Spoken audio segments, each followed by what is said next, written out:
Let's learn about understanding businesses' profits and loss. A business made a profit of $50 last month and had a loss of $20 this month.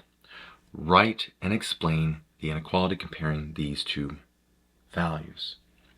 So if we had a profit of $50 right here, that's a positive $50.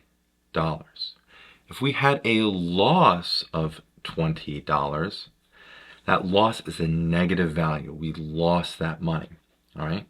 So positive $50 is a profit, while the loss is going to be a loss. It's a negative right here, right? So positive, profit, negative, loss. So if we compare them with the inequality, $50 is going to be greater than a negative 20. Any positive number is greater than a negative number. So we have that right here. So $50 is greater than a negative $20 here.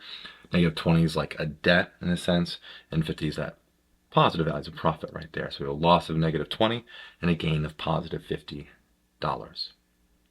I hope you learned something here about understanding businesses' profits and losses. And as always, thanks for watching.